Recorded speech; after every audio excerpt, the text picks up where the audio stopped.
آج کل میرا دل بہت عجیب عجیب خیالات سوچتا ہے، لیکن مجھے وہ سوچتے ہوئے بھی اللہ سے ڈر لگتا ہے۔ مجھے دل کے سکون کے لیے کچھ اذکار بتائے اور میرے لیے دعا بھی کر۔ دیکھو، دل تو کسی کے اختیار میں نہیں، اللہ کے اختیار میں ہے۔ حدیث شریف ابو داؤد و ترمذی میں ہے، وَلَقَدْ يُغَانُ عَلَىٰ قَلْبِي، میں بھی اپنے دل کو کبھی کبھی پریشان بدلا ہوا پاتا ہوں۔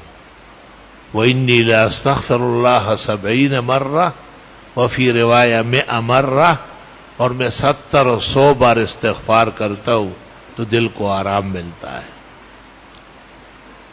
دل درست کرنا، اور جیسے ہم گھی چکنی چیزوں سے بچتے کہ ڈاکٹر صاحب کہتے ہیں کہ اس سے دل کو تکلیف ہو سکتی ہے، اس طرح گناہ، پریشانیاں، مال کی محبت، جاہ کی محبت، یہ بھی امراض قلب ہے۔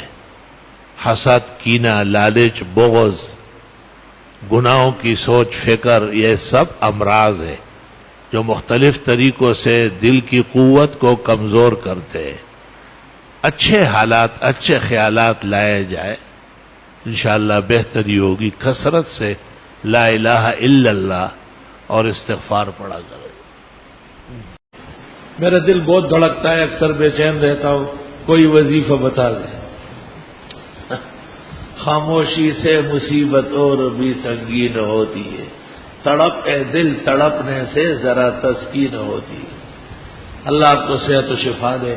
سورۃ الم نشرح مغرب کی سنتوں سے فارغ ہو کر 7 مرتبہ پڑھ کر دائیں ہاتھ کی ہتھیلی پہ دم کر لے اور کندھے کے سرے سے نیچے دل کی طرف آتے رہے، 3 دفعہ ہاتھ پھیرے، انشاءاللہ آرام آ جائے گا۔